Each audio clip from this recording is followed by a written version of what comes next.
عالیہ حمزہ صاحبہ کو گرفتار کیا گیا تھا، میں نے آپ کو بتایا تھا، پھر انہیں عدالت میں پیش کیا گیا۔ ورکر پہلے سے ہی وہاں پہ انتظار کر رہے تھے، میڈیا وہاں پہ انتظار کر رہا تھا۔ حیرت انگیز طور پہ کچھ عجیب و غریب قسم کے لوگ وہاں پہ کلاشنکوفیں پکڑ کے کھڑے تھے۔ انہوں نے کسی بھی ادارے کی یونیفارم نہیں پہنی ہوئی تھی، پیر میں چپل ہے، ہاتھ میں کلاشنکوف ہے، اور عجیب گنڈا گردی والی انداز میں لوگ وہاں پہ گھوم رہے تھے سادہ کپڑے پہن کے۔ اور یہ ایسا لگتا ہے کہ ملک کے اندر بدماشی چل رہی ہے، حکومت نہیں چل رہی، ریاست نہیں چل رہی، بلکہ لوگ فائدہ اٹھا رہے ہیں اور بدماشی کر رہے ہیں۔ عالیہ حمزہ صاحبہ کو گرفتار کیا گیا، بالکل جو اسٹیریو ٹائپ مقدمات ہوتے ہیں پاکستان میں درج کیے جاتے ہیں، اب تو زبانی یاد ہو گئے ہیں، اسی طرح کا مقدمہ درج کیا گیا کہ جناب ہمیں اچانک ہمارے مخبر کی اطلاع آ گئی، پتہ چلا کہ جی فلاں جگہ کے اوپر جو ہے وہ مرد و زن اکٹھے ہوئے ہیں، روڈ بلاک کیا ہوا ہے، کار سرکار میں مداخلت ہو گئی ہے، پتھراؤ ہو گیا ہے، نعرے بازی ہو گئی ہے، ہلڑ بازی ہو گئی ہے، ہم نے کچھ لوگوں کو قابو کر لیا۔ بعد میں جب پتہ چلا تو ان کے نام یہ تھے، ان میں ایک عالیہ حمزہ بھی تھی۔ یہ ہے جناب ٹوٹل مقدمہ۔ عدالت نے جوڈیشل کر دیا ہے۔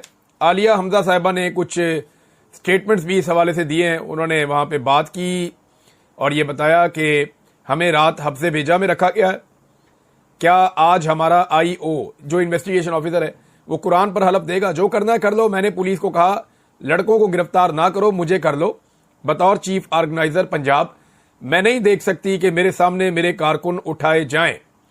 اچھا، یہ نا عالیہ حمزہ صاحبہ نے بھی بہادری کی مثال قائم کی ہے، یعنی جیسے انہوں نے گزشتہ رات گرفتاری دی ہے، وہ مناظر دیکھنے کے بعد یعنی بہت سارے ایسے مرد حضرات ہیں جنہیں عالیہ حمزہ سے بہادری سیکھنی چاہیے۔ انہوں نے واقعی زبردست بہادری والے طریقے سے انہوں نے گرفتاری دی ہے اور قانون کے حوالے کیا اپنے آپ کو، بجائے اس کے کہ وہ رجسٹ کرتی۔ ان کے پاس کارکن تھے بہت بڑی تعداد میں، لیکن انہوں نے مزاحمت نہیں کی بلکہ کارکنوں کو سمجھایا۔ اب ایک مرتبہ پھر میں یہ دیکھ رہا ہوں کہ پاکستان تحریک انصاف کی خواتین کے اوپر زیادہ حملہ آور ہو رہے ہیں لوگ، چاہے وہ اسٹیبلشمنٹ ہے، چاہے وہ اسٹیبلشمنٹ کے ٹاؤٹس ہیں، یا وہ میڈیا کے وہ لوگ ہیں، یا قانون نافذ کرنے والے ادارے ہیں، وہ سب کے سب پاکستان تحریک انصاف کی خواتین پہ دوبارہ سے اٹیک کر رہے ہیں۔ یاسمین راشد صاحبہ آپ جانتے ہیں کہ ان کے اوپر جو ہے وہ کتنی سختیاں کی گئی ہیں۔ اس وقت بشرا بی بی جو ہے ان کو دوبارہ سے آزاد کرنے کے بعد پھر سے جیل میں ڈال دیا گیا ہے۔ عمران خان صاحب کی بہنیں، ان کو بار بار اغوا کیا جاتا ہے جیل کے باہر سے اور دور موٹر وے پہ ویرانے میں لے جا کے چھوڑ دیا جاتا ہے۔ یہ ان کے ساتھ ظلم کیا جا رہا ہے، عدالتیں بھی انہیں انصاف نہیں دے رہی۔ عالیہ حمزہ صاحبہ آپ کے سامنے سنم جاوید اور طیبہ راجہ کی درخواستیں دی ہوئی ہیں کہ جناب ان کی ضمانتیں جو ہیں وہ خارج کی جائیں، یا ان کے دوبارہ ہم کیس کھولنا چاہتے ہیں، ان کے جسمانی ریمانڈ ہم نے لینے ہیں، تو انہیں بھی وہ گرفتار کرنا چاہتے ہیں۔ تو ایک کے بعد ایک جو ہے وہ خواتین کے اوپر حملہ کیا جا رہا ہے، سوشل میڈیا پہ الگ سے اٹیک کیا جا رہا ہے خواتین کے اوپر۔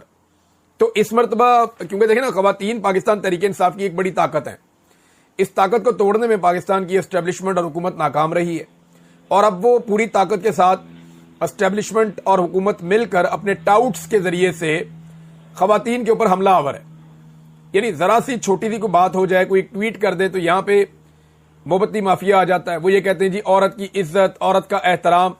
یہ عورتیں نہیں ہیں، 70 سال کی خواتین، کینسر کی سروائیور خاتون، ان سب کو جو ہے وہ انہوں نے کتنی تکلیف میں دو چار کیے رکھا ہے۔ وہ اپنے بھائی کو ملنے کے لیے جاتی ہے، ان کو اٹھا کے وہ 100 کلومیٹر دور ویرانے میں چھوڑ کے آ جاتی ہے پولیس، اور ہر دفعہ یہی کرتی ہے۔ وہ دھوپ سے بچنے کے لیے، چھاؤں میں جانے کے لیے وہ پناہ لیتے ہیں ایک زیر تعمیر پلازے میں، اور اس کو تالا لگوا دیا جاتا ہے، اس کے مالک کو بلوا لیا جاتا ہے، مینیجر کو بلوا لیا جاتا ہے۔ وہ کسی ایک ڈھابے کے اندر پناہ لیتی ہیں، وہ ڈھابے والے کو پولیس والے کہتے ہیں چل بند کر اس کو، وہ بیچارہ ان کو باہر نکال کے بند کر دیتا ہے۔ وہ جہاں سے کرسی مانگتے ہیں اس کو نشان عبرت بنا دیتے ہیں۔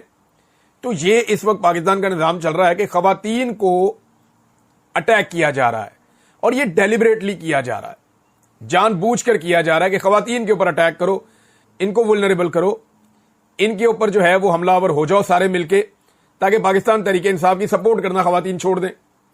لیکن خواتین کے ووٹ کی اکثریت عمران خان کے ساتھ ہی ہے۔ یہ 8 فروری 2024 کو بھی ثابت ہوا، آپ دوبارہ الیکشن کر لیں پھر ثابت ہو جائے گا۔ خواتین کے اوپر اٹیک کرنے کے لیے کچھ دو لوگ جو ہے نا وہ خاص طور پہ ان کے اوپر حملہ آور ہوئے ہیں، یعنی 2 لوگوں کے اوپر زیادہ حملہ ہو رہا ہے، ایک علیمہ خان اور ایک سلمان اکرم راجہ۔ یہ دونوں بہت زیادہ تنقید کی زد میں ہیں۔ علیمہ خان اس لیے کہ وہ جیل میں جا کر جو باتیں ان کا بھائی انہیں کہتا ہے وہ باہر آ کے ایز اٹ از وہ باتیں بتا دیتی ہیں، وہ کوئی لگی لپٹی نہیں رکھتی. نہ انہوں نے سینیٹر بننا ہے, نہ انہوں نے ایم این اے بننا ہے, نہ انہوں نے منسٹر بننا ہے, نہ انہوں نے وزیر اعلیٰ بننا ہے. ان کا کسی قسم کا کوئی ایسا ایمبیشن ہے ہی نہیں. تو علیمہ خان تو جاتی ہے اس چکر میں اپنے بھائی کے چکر میں, اور وہ اپنے بھائی سے باتیں پوچھ کر باہر آ کر بتا دیتی ہیں. اب یہ ڈنڈی نہیں مارتی, جو بات اندر ہوتی ہے وہی آگے باہر بتاتی ہیں, کمپرومائز نہیں کرتی. لہذا سسٹم ان سے ڈر گیا کہ عمران خان کی آواز عوام تک براہ راست اگر پہنچتی ہے تو علیمہ خان کے ذریعے پہنچتی ہے. یہ والا جو سلسلہ ہے اس کو بند کروایا جائے, نمبر 1. نمبر 2, سسٹم کو یہ پرابلم ہے کہ کنیکٹیوٹی ختم نہیں ہو رہی عمران خان کی عوام کے ساتھ, تو اس کنیکٹیوٹی کو بھی ختم کیا جائے. یہ وہ وجہ ہے کہ علیمہ خان صاحبہ کو نہیں ملنے دیا جا رہا. اچھا, کچھ لوگ کہہ رہے ہیں کہ نہیں عمران خان ہی نہیں ملنے دیتے. یعنی میں حیران ہوتا ہوں کہ عمران خان اندر وکیلوں کو یہ کہہ رہے ہیں کہ بھئی جاؤ جا کے علیمہ خان کو بولو اور آپ لوگ جائیں جا کے توہین عدالت کا کیس کریں کہ میری فیملی کو مجھ سے کیوں نہیں ملنے دیا جا رہا. یہ عمران خان صاحب کہہ رہے ہیں. اور باہر کچھ صحافی ٹاؤٹ وہ یہ خبریں دے رہے ہیں کہ عمران خان خود علیمہ خان سے نہیں ملنا چاہتے. کیوں بھائی؟ کل کو یہ کوئی اور خبر دے دیں گے عمران خان جیل میں بشرا بی بی سے بھی نہیں ملنا چاہتے. پرسوں یہ خبر دے دیں گے جی فلاں فلاں کو نہیں. یہ تو میرے خیال میں خواہشات کو خبر بنا رہے ہیں. ہاؤ از اٹ پاسبل کہ ایک آدمی جیل میں ہے 2 سال سے, اور واحد انفارمیشن باہر نکالنے کا جو سب سے قابل اعتماد ذریعہ ہے وہ اس کی بہن ہے, اور وہ کہے گا نہیں میں اس سے ملتا ہی نہیں. حالانکہ وہ وکلا کو مشورے دے رہے ہیں, حالانکہ وہ بار بار جیل انتظامیہ کو کہہ رہے ہیں کہ میری فیملی کی ملاقات کا دن ہے, ان کو لاؤ اور ملاؤ, لیکن نہیں ملوایا جا رہا.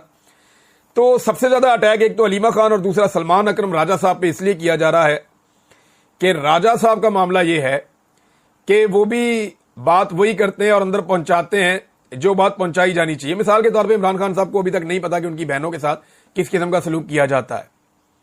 مثال کے طور پہ جیل میں عمران خان صاحب کو نہیں پتا کہ کارٹلنگ ڈرون حملے میں کس طرح کا ظلم ہوا ہے اور کتنی بڑی غلطی ہوئی ہے, اور خیبر پختونخوا کی حکومت نے مقدمہ بھی درج نہیں کیا.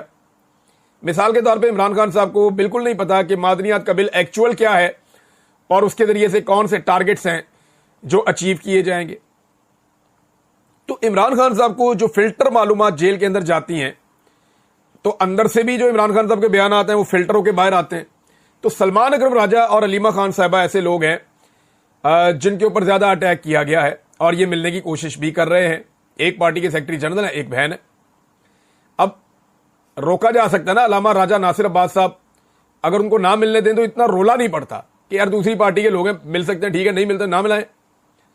اسی طرح جو ہے وہ صاحبزادہ حامد رضا وہ بھی کمپرومائز نہیں کرتے, تو ان کا معاملہ بھی یہی ہے. ایک عمر ایوب صاحب ہیں, ان کو بھی ٹارگٹ کیا گیا ہے, یہ آپ سب جانتے ہیں, اور جان بوجھ کے ٹارگٹ کیا گیا ہے. ان سے شاید ان کی سیٹ ہی چھین لی جائے اگر عمر ایوب صاحب نے بات نہ مانی تو.